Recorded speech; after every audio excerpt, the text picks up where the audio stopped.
Good morning ਬੇਟਾ। Punjabi class ਵਿੱਚ ਤੁਹਾਡਾ ਸਵਾਗਤ ਹੈ। ਬੇਟਾ ਤੁਸੀਂ ਸ਼ਬਦ ਸਿਮਲ ਰੁਖ ਸਰਾਇਰਾ ਪੜ੍ਹਿਆ ਹੋਣਾ। ਇਹ ਤੁਹਾਡੀ ਪਾਠ ਪੁਸਤਕ ਸਾਹਿਤਕ ਕਿਰਨਾਂ ਵਿੱਚ ਦਰਜ ਹੈ। ਵੈਸੇ ਇਹ ਕਵਿਤਾਵਾਂ ਵਿੱਚ ਦੂਜੇ ਨੰਬਰ 'ਤੇ ਆਉਂਦੀ ਹੈ। ਮੈਨੂੰ ਉਮੀਦ ਹੈ ਕਿ ਤੁਹਾਨੂੰ ਇਹ ਸ਼ਬਦ ਸਮਝ ਆ ਗਿਆ ਹੋਵੇਗਾ। ਆਓ ਆਪਾਂ ਇਸ ਦੇ ਪਾਠ ਤੋਂ ਅੱਗੇ ਵਾਲੇ ਪ੍ਰਸ਼ਨ ਕਰੀਏ। ਪਹਿਲਾ ਪ੍ਰਸ਼ਨ ਹੈ ਕਿ ਤੁਹਾਡੀ ਜ਼ਿੰਦਗੀ ਵਿੱਚ ਕਦੇ ਦੁੱਖ ਦੀ ਘੜੀ ਆਈ ਹੈ? ਇਸ ਤੋਂ ਛੁਟਕਾਰਾ ਪਾਉਣ ਲਈ ਤੁਸੀਂ ਕੀ ਤਰੀਕਾ ਅਪਣਾਇਆ ਹੈ? ਖੁੱਲ੍ਹ ਕੇ ਬਿਆਨ ਕਰੋ, ਮਤਲਬ ਆਪਣੇ ਸ਼ਬਦਾਂ ਵਿੱਚ ਦੱਸੋ। ਬੇਟਾ ਜਿਹੜੇ ਪਾਠ ਤੋਂ ਅੱਗੇ ਵਾਲੇ ਪ੍ਰਸ਼ਨ ਹੈ ਤੁਸੀਂ ਲਿਖਣੇ ਆਪਣੀ ਸਮਝ ਦੇ ਅਨੁਸਾਰ ਹੈ, ਪਰ ਫਿਰ ਵੀ ਮੈਂ ਤੁਹਾਨੂੰ ਕੁਛ ਹਿੰਟ ਦੇ ਦਿੰਦੀ ਕਿ ਤੁਸੀਂ ਇਸ ਤਰ੍ਹਾਂ ਹੀ ਲਿਖ ਸਕਦੇ ਹੋ। ਤੁਸੀਂ ਇਸ ਦੇ ਉੱਤਰ ਵਿੱਚ ਲਿਖ ਸਕਦੇ ਹੋ, ਦੁੱਖ ਅਤੇ ਸੁੱਖ ਮਨੁੱਖੀ ਜ਼ਿੰਦਗੀ ਦਾ ਹਿੱਸਾ ਹੈ। ਇਸ ਸੰਸਾਰ ਵਿੱਚ ਹਰ ਇੱਕ ਇਨਸਾਨ ਉੱਤੇ ਦੁੱਖ ਦੀ ਘੜੀ ਆਉਂਦੀ ਹੈ। ਕਿਸੇ ਦਾ ਐਕਸਪੀਰੀਅੰਸ ਲਿਖ ਸਕਦੇ ਹੋ ਕਿ ਮੇਰੇ ਉੱਤੇ ਦੁੱਖ ਦੀ ਘੜੀ ਆਈ, ਮੈਂ ਇਸ ਤੋਂ ਛੁਟਕਾਰਾ ਪਾਉਣ ਲਈ ਕਿਵੇਂ ਕਿਵੇਂ ਯਤਨ ਕੀਤੇ। ਮੈਂ ਇਮਾਨਦਾਰੀ ਅਤੇ ਮਿਹਨਤ ਕਰਨੀ ਸ਼ੁਰੂ ਕੀਤੀ, ਕਿਉਂਕਿ ਇਹ ਸੰਸਾਰ ਦੁੱਖਾਂ ਦੀ ਨਗਰੀ ਹੈ। ਮਿਹਨਤ ਅਤੇ ਇਮਾਨਦਾਰੀ ਦੀ ਕਮਾਈ ਨਾਲ ਇਨਸਾਨ ਦੀ ਜ਼ਿੰਦਗੀ ਵਿੱਚੋਂ ਦੁੱਖ ਘੱਟ ਆਉਂਦੇ ਹਨ। ਸਾਨੂੰ ਹਮੇਸ਼ਾ ਪਰਮਾਤਮਾ ਦਾ ਭਾਣਾ ਮੰਨਣਾ ਚਾਹੀਦਾ ਹੈ। ਜਿਹੜਾ ਇਨਸਾਨ ਉਸ ਪਰਮਾਤਮਾ ਦੇ ਭਾਣੇ ਨੂੰ ਮੰਨਦਾ ਹੈ, ਉਸ ਇਨਸਾਨ ਉੱਪਰ ਦੁੱਖ ਘੱਟ ਆਉਂਦੇ ਹਨ। ਜੇ ਆਉਂਦੇ ਵੀ ਹਨ ਤਾਂ ਉਸ ਨੂੰ ਉਸ ਦੁੱਖ ਦਾ ਇੰਨਾ ਪਤਾ ਨਹੀਂ ਲੱਗਦਾ ਕਿ ਉਹ ਦੁੱਖ ਕਦੋਂ ਉਸਦੀ ਜ਼ਿੰਦਗੀ ਵਿੱਚੋਂ ਨਿਕਲ ਗਿਆ। ਦੁੱਖਾਂ ਤੋਂ ਛੁਟਕਾਰਾ ਪਾਉਣ ਵਾਸਤੇ ਸਾਨੂੰ ਹਰ ਰੋਜ਼ ਪਰਮਾਤਮਾ ਦੀ ਯਾਦ ਵਿੱਚ ਸਮਾਂ ਬਿਤਾਉਣਾ ਚਾਹੀਦਾ ਹੈ, ਉਸ ਨੂੰ ਸਿਮਰਨਾ ਚਾਹੀਦਾ ਹੈ। ਆਪਣੀ ਨੇਕ ਕਮਾਈ ਵਿੱਚੋਂ 10ਵਾਂ ਹਿੱਸਾ ਦਾਨ ਕਰਨਾ ਚਾਹੀਦਾ ਹੈ। ਅਤੇ ਜੇ ਸਾਡੇ ਆਸ ਪਾਸ ਕੋਈ ਇਨਸਾਨ ਦੁਖੀ ਹੈ ਤਾਂ ਉਸਦੀ ਮਦਦ ਕਰਨੀ ਚਾਹੀਦੀ ਹੈ, ਤਾਂ ਕਿ ਜਦੋਂ ਅਸੀਂ ਦੁੱਖ ਵਿੱਚ ਹੋਈਏ ਤਾਂ ਸਾਡਾ ਵੀ ਕੋਈ ਸਹਾਈ ਬਣੇ। ਪ੍ਰਸ਼ਨ ਨੰਬਰ 2 ਹੈ, ਗੁਰੂ ਨਾਨਕ ਦੇਵ ਜੀ ਦੇ ਜੀਵਨ ਦੇ ਆਧਾਰ 'ਤੇ ਕਿਸੇ ਇੱਕ ਸਾਖੀ ਉੱਪਰ ਚਾਰਟ ਤਿਆਰ ਕਰੋ। ਬੇਟਾ ਇਹ ਐਕਟੀਵਿਟੀ ਲਈ ਹੈ। ਇਹ ਪ੍ਰਸ਼ਨ ਪੇਪਰਾਂ ਤੋਂ ਬਾਅਦ ਇਹ ਐਕਟੀਵਿਟੀ ਕਰਵਾਉਂਗੀ, ਮੈਂ ਤੁਹਾਨੂੰ ਦੇਵਾਂਗੀ। ਤੁਸੀਂ ਇੱਕ ਸਾਖੀ ਲਿਖਣੀ ਹੈ, ਸ਼੍ਰੀ ਗੁਰੂ ਨਾਨਕ ਦੇਵ ਜੀ ਦੇ ਜੀਵਨ ਨਾਲ ਸੰਬੰਧਿਤ ਇੱਕ ਕਹਾਣੀ। ਉਹਨਾਂ ਦੇ ਜੀਵਨ ਨਾਲ ਸੰਬੰਧਿਤ ਜਿਹੜੀਆਂ ਘਟਨਾਵਾਂ ਹੈ ਉਹਨਾਂ ਨੂੰ ਸਾਖੀ ਕਿਹਾ ਜਾਂਦਾ ਹੈ। ਇਹ ਐਕਟੀਵਿਟੀ ਲਈ ਹੈ ਪ੍ਰਸ਼ਨ। ਤੀਸਰਾ ਪ੍ਰਸ਼ਨ ਹੈ, ਜੀਵਨ ਵਿੱਚ ਪਾਪ ਕਮਾਉਣ ਵਾਲੇ ਮਨੁੱਖ ਦਾ ਕੀ ਅਸਰ ਹੁੰਦਾ ਹੈ? ਅਸਰ, ਨਤੀਜਾ। ਕੀ ਪਰਮਾਤਮਾ ਦੀ ਸ਼ਰਨ ਵਿੱਚ ਆ ਕੇ ਉਸਦੇ ਗੁਨਾਹ ਮਾਫ਼ ਹੋ ਸਕਦੇ ਹਨ? ਆਪਣੀ ਸੂਝ ਬੂਝ ਅਨੁਸਾਰ ਵਿਚਾਰ ਪੇਸ਼ ਕਰੋ। ਤੁਸੀਂ ਆਪਣੀ ਸਮਝ ਦੇ ਅਨੁਸਾਰ ਵਿਚਾਰ ਪੇਸ਼ ਕਰਨੇ ਹਨ। ਇਹਦਾ ਇੱਕ ਕਾਮਨ ਜਿਹਾ ਉੱਤਰ ਬਣਦਾ ਹੈ ਕਿ ਇਸ ਜੀਵਨ ਵਿੱਚ ਪਾਪ ਕਮਾਉਣ ਵਾਲੇ ਮਨੁੱਖ ਦਾ ਅਸਰ ਬੁਰਾ ਹੁੰਦਾ ਹੈ ਅਤੇ ਪਰਮਾਤਮਾ ਦੀ ਸ਼ਰਨ ਵਿੱਚ ਜਾਣ ਨਾਲ ਉਹਨਾਂ ਮਨੁੱਖਾਂ ਦੇ ਗੁਨਾਹ ਪੂਰੀ ਤਰ੍ਹਾਂ ਖਤਮ ਤਾਂ ਨਹੀਂ ਹੁੰਦੇ, ਪਰ ਪਰਮਾਤਮਾ ਦੀ ਸ਼ਰਨ ਵਿੱਚ ਜਾਣ ਨਾਲ ਜਿਵੇਂ ਮਨੁੱਖ ਉੱਤੇ ਬਹੁਤ ਸਾਰਾ ਦੁੱਖ ਆਉਣਾ ਹੁੰਦਾ ਹੈ ਤਾਂ ਉਹ ਦੁੱਖ ਥੋੜ੍ਹਾ ਆਉਂਦਾ ਹੈ, ਜਿਸ ਦਾ ਮਨੁੱਖ ਨੂੰ ਪਤਾ ਨਹੀਂ ਲੱਗਦਾ ਕਿ ਮੇਰੇ ਉੱਤੇ ਕੋਈ ਦੁੱਖ ਆਇਆ ਵੀ ਹੈ ਜਾਂ ਨਹੀਂ। ਇਸ ਕਰਕੇ ਮਨੁੱਖ ਨੂੰ ਪਾਪਾਂ ਤੋਂ ਬਚਣਾ ਚਾਹੀਦਾ ਹੈ, ਕਿਉਂਕਿ ਪਾਪ ਕਰਨ ਵਾਲੇ ਮਨੁੱਖ ਦਾ ਅਸਰ ਮਾੜਾ ਹੀ ਹੁੰਦਾ ਹੈ। ਉਹ ਕਦੇ ਸੁਖੀ ਨਹੀਂ ਰਹਿ ਸਕਦਾ। ਜਿਹੜਾ ਮਨੁੱਖ ਪਾਪ ਦੀ ਕਮਾਈ ਕਰਦਾ ਹੈ ਉਹਦੇ ਬੱਚਿਆਂ ਉੱਤੇ ਵੀ ਬੁਰਾ ਅਸਰ ਪੈਂਦਾ ਹੈ, ਅਤੇ ਜਿਸ ਤਰ੍ਹਾਂ ਦੀ ਕਮਾਈ ਹੁੰਦੀ ਹੈ ਬੱਚਿਆਂ ਦੇ ਵਿਚਾਰ ਵੀ ਉਸ ਤਰ੍ਹਾਂ ਦੇ ਬਣਦੇ ਹਨ।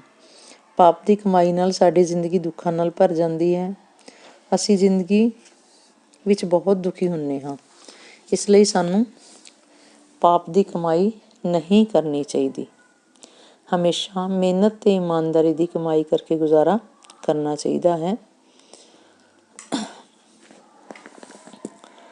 ਇਸ ਦੇ ਤੋਂ ਇਲਾਵਾ ਬੇਟਾ ਤੁਸੀਂ ਆਪਣੇ ਵਿਚਾਰ ਵੀ ਲਿਖ ਸਕਦੇ ਹੋ। ਨੈਕਸਟ ਪ੍ਰਸ਼ਨ ਹੈ, ਕੀ ਤੁਸੀਂ ਆਪਣੇ ਆਲੇ ਦੁਆਲੇ ਦੇ ਅਨੈਤਿਕ ਲੋਕਾਂ ਤੋਂ ਪਰੇਸ਼ਾਨ ਹੋ? ਅਨੈਤਿਕ ਜਿਹੜੇ ਨੈਤਿਕਤਾ ਦੇ ਗੁਣ ਨੂੰ ਨਹੀਂ ਅਪਣਾਉਂਦੇ ਮੋਰਲਿਟੀ ਨੂੰ ਨਹੀਂ ਅਪਣਾਉਂਦੇ। ਜਿਹੜੇ ਬੁਰੇ ਲੋਕ ਹੈ ਉਹਨਾਂ ਤੋਂ ਪਰੇਸ਼ਾਨ ਹੋ, ਉਹਨਾਂ ਨੂੰ ਸਿੱਧੇ ਰਾਹ ਲਈ ਤੁਸੀਂ ਕੀ ਸੁਝਾਅ ਦੇਣਾ ਪਸੰਦ ਕਰੋਗੇ? ਤੁਸੀਂ ਉਹਨਾਂ ਨੂੰ ਕੀ ਸੁਜੈਸ਼ਨ ਦਿਓਗੇ? ਦੇਖੋ, ਅਨੈਤਿਕ ਲੋਕਾਂ ਤੋਂ ਤਾਂ ਬੇਟਾ ਇਹਦੇ ਆਂਸਰ 'ਚ ਲਿਖ ਸਕਦੇ ਹੋ ਤੁਸੀਂ ਕਿ ਅਨੈਤਿਕ ਲੋਕਾਂ ਤੋਂ ਤਾਂ ਸਾਰੇ ਪਰੇਸ਼ਾਨ ਹੁੰਦੇ ਹੈ। ਬੁਰੇ ਕੰਮ ਕਰਨ ਵਾਲਿਆਂ ਤੋਂ ਕੌਣ ਖੁਸ਼ ਹੋਏਗਾ? ਉਹਨਾਂ ਤੋਂ ਤਾਂ ਹਰ ਕੋਈ ਪਰੇਸ਼ਾਨ ਹੀ ਹੋਏਗਾ। ਹਾਂ, ਉਹਨਾਂ ਨੂੰ ਅਸੀਂ ਸੁਝਾਅ ਦੇ ਸਕਦੇ ਹਾਂ, ਆਪਣੇ ਵਿਚਾਰ ਉਹਨਾਂ ਨੂੰ ਦੱਸ ਸਕਦੇ ਹਾਂ। ਇਹ ਉਹਨਾਂ 'ਤੇ ਡਿਪੈਂਡ ਕਰਦਾ ਹੈ ਕਿ ਉਹ ਸਾਡੇ ਵਿਚਾਰ ਕਿੰਨੇ ਕੁ ਮੰਨਦੇ ਹੈ। ਕੋਸ਼ਿਸ਼ ਕਰਨੀ ਚਾਹੀਦੀ ਹੈ। ਕੋਸ਼ਿਸ਼ ਕਰਨ ਵਾਲਿਆਂ ਦੀ ਕਦੇ ਹਾਰ ਨਹੀਂ ਹੁੰਦੀ। ਔਰ ਸਾਰੇ ਨਹੀਂ ਤਾਂ ਕੁਝ ਵਿਚਾਰਾਂ ਦਾ ਅਸਰ ਤਾਂ ਜ਼ਰੂਰ ਹੋਏਗਾ ਜੇ ਅਸੀਂ ਇਸ ਤਰ੍ਹਾਂ ਦੇ ਲੋਕਾਂ ਨੂੰ ਸਮਝਾਵਾਂਗੇ।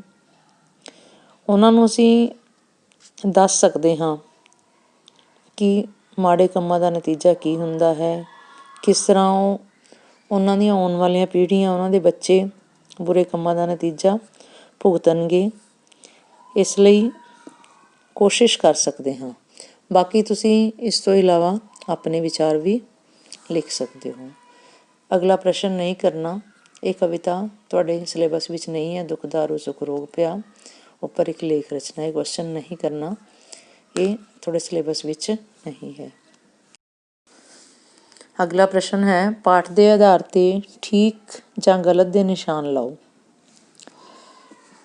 ਪਹਿਲਾ ਹੈ, ਸਿਰ ਨਿਵਾਉਣ ਨਾਲ ਮਨ ਦਾ ਕੋਟ ਦੂਰ ਹੋ ਜਾਂਦਾ ਹੈ। ਗਲਤ। ਦੂਸਰਾ, ਪਰਮਾਤਮਾ ਵਿਆਪਕ ਤੇ ਸਥਾਈ ਰਹਿਣ ਵਾਲਾ ਹੈ। ਸਹੀ। ਤੀਸਰਾ, ਪਰਮਾਤਮਾ ਦੀ ਉਸਤਤ ਕਰਨ ਵਾਲਾ ਤਰ ਜਾਂਦਾ ਹੈ। ਸਹੀ। ਚੌਥਾ, ਸਿੰਮਲ ਦੇ ਰੁੱਖ ਵਾਂਗ ਤਨ ਕੇ ਖੜਨਾ ਚਾਹੀਦਾ ਹੈ। ਗਲਤ। ਪੰਜਵਾਂ ਹੈ, ਆਤਮਕ ਸੁੱਖ ਨਾਲ ਦੁੱਖ ਖਤਮ ਹੋ ਜਾਂਦਾ ਹੈ। ਸਹੀ। ਅਗਲਾ ਪ੍ਰਸ਼ਨ ਹੈ, ਖਾਲੀ ਥਾਵਾਂ ਭਰੋ। ਡੈਸ਼ ਦਾ ਰੁੱਖ ਕੱਦ ਵਿੱਚ ਬਹੁਤ ਵੱਡਾ ਹੁੰਦਾ ਹੈ। ਇੱਥੇ ਕੀ ਸ਼ਬਦ ਆਏਗਾ? ਸਿੰਮਲ। ਸਿੰਮਲ ਦਾ ਰੁੱਖ ਕੱਦ ਵਿੱਚ ਬਹੁਤ ਵੱਡਾ ਹੁੰਦਾ ਹੈ। ਦੂਸਰਾ ਹੈ, ਨੀਵਾਂ ਹੋ ਕੇ ਰਹਿਣਾ ਚੰਗਾ ਡੈਸ਼ ਹੈ। ਇੱਥੇ ਕੀ ਸ਼ਬਦ ਆਏਗਾ? ਗੁਣ। ਨੀਵਾਂ ਹੋ ਕੇ ਰਹਿਣਾ ਚੰਗਾ ਗੁਣ ਹੈ। ਤੀਸਰਾ, ਗੁਰੂ ਨਾਨਕ ਦੇਵ ਜੀ ਨੇ ਡੈਸ਼ ਹੋਏ ਲੋਕਾਂ ਨੂੰ ਸਿੱਧੇ ਰਾਹ ਪਾਇਆ। ਇੱਥੇ ਕੀ ਸ਼ਬਦ ਆਏਗਾ? ਭਟਕੇ। ਗੁਰੂ ਨਾਨਕ ਦੇਵ ਜੀ ਨੇ ਭਟਕੇ ਹੋਏ ਲੋਕਾਂ ਨੂੰ ਸਿੱਧੇ ਰਾਹ ਪਾਇਆ। ਨੈਕਸਟ ਹੈ, ਡੈਸ਼ ਜੀ ਨੂੰ ਗੁਰਗੱਦੀ ਦੀ ਬਖਸ਼ਿਸ਼ ਹੋਈ। ਭਾਈ ਲਹਿਣਾ ਜੀ ਨੂੰ ਗੁਰਗੱਦੀ ਦੀ ਬਖਸ਼ਿਸ਼ ਹੋਈ। ਨੈਕਸਟ, ਰੱਬ ਦਾ ਬੰਦਾ ਡੈਸ਼ ਨੂੰ ਤਰ ਜਾਂਦਾ ਹੈ। ਇੱਥੇ ਕੀ ਸ਼ਬਦ ਆਏਗਾ? ਭਵਸਾਗਰ। ਰੱਬ ਦਾ ਬੰਦਾ ਭਵਸਾਗਰ ਨੂੰ ਤਰ ਜਾਂਦਾ ਹੈ। ਅਗਲਾ ਪ੍ਰਸ਼ਨ ਹੈ, ਜੋੜੇ ਬਣਾਓ, ਮੈਚ ਕਰੋ। ਫੁੱਲ ਫਿੱਕੇ, ਚੰਗਿਆਈ ਗੁਣ, ਫਲ ਬਕਬਕੇ, ਸਿੰਮਲ ਰੁੱਖ। ਅਗਲਾ ਪ੍ਰਸ਼ਨ ਹੈ, ਵਿਰੋਧੀ ਸ਼ਬਦ ਲਿਖੋ। ਚੰਗੇ ਦਾ ਵਿਰੋਧੀ ਸ਼ਬਦ ਮਾੜਾ। ਤਰਨਾ ਦਾ ਵਿਰੋਧੀ ਸ਼ਬਦ ਡੁੱਬਣਾ। ਲੰਮਾ ਦਾ ਵਿਰੋਧੀ ਸ਼ਬਦ ਛੋਟਾ। ਵਸਣਾ ਦਾ ਵਿਰੋਧੀ ਸ਼ਬਦ ਉਜੜਨਾ। ਅਗਲਾ ਪ੍ਰਸ਼ਨ ਹੈ, ਸਮਾਨਾਰਥਕ ਸ਼ਬਦ ਲਿਖੋ। ਗੌਰਾ ਦਾ ਸਮਾਨਾਰਥਕ ਹੈ ਵਜ਼ਨਦਾਰ ਜਾਂ ਭਾਰਾ ਹੋ ਸਕਦਾ ਹੈ। ਕਸੁੱਦੇ ਦਾ ਖੋਟੇ ਮਾੜੇ। ਤੱਤ ਦਾ ਸਾਰ ਜਾਂ ਸਿੱਟਾ। ਦੀਰਘ ਦਾ ਲੰਮਾ ਤੇ ਵੱਡਾ। ਅਗਲਾ ਪ੍ਰਸ਼ਨ ਹੈ, ਵਾਕ ਬਣਾਓ। ਸ਼ਬਦ ਹੈ ਮਿਠਾਸ। ਸਾਨੂੰ ਹਮੇਸ਼ਾ ਹਰੇਕ ਨਾਲ ਮਿਠਾਸ ਨਾਲ ਬੋਲਣਾ ਚਾਹੀਦਾ ਹੈ। ਦੂਸਰਾ ਸ਼ਬਦ ਹੈ ਸੀਸ। ਬੁਰਾਈ ਅੱਗੇ ਕਦੇ ਸੀਸ ਨਹੀਂ ਝੁਕਾਉਣਾ ਚਾਹੀਦਾ। ਤੀਸਰਾ ਸ਼ਬਦ ਹੈ ਲੰਮਾ। ਸਿੰਮਲ ਦਾ ਰੁੱਖ ਲੰਮਾ ਹੁੰਦਾ ਹੈ। ਚੌਥਾ ਸ਼ਬਦ ਹੈ ਸਾਰ। ਮਿਠਾਸ ਤੇ ਨਿਮਰਤਾ ਸਾਰੇ ਗੁਣਾਂ ਦਾ ਸਾਰ ਹੈ। ਬੇਟਾ ਇਹ ਐਕਸਰਸਾਈਜ਼ ਧਿਆਨ ਨਾਲ ਕਰਨਾ। ਪੇਪਰ ਵਿੱਚ ਐਕਸਰਸਾਈਜ਼ ਵੀ ਆਉਂਦੀ ਹੈ, ਕੁਐਸਚਨ ਆਨਸਰ ਵੀ ਆਉਂਦੇ ਆ, ਲੈਸਨ ਵੀ, ਪੋਇਮ ਵੀ ਧਿਆਨ ਨਾਲ ਰੀਡ ਕਰੋ ਔਰ ਐਕਸਰਸਾਈਜ਼ ਵੀ ਧਿਆਨ ਨਾਲ ਕਰੋ। ਧੰਨਵਾਦ।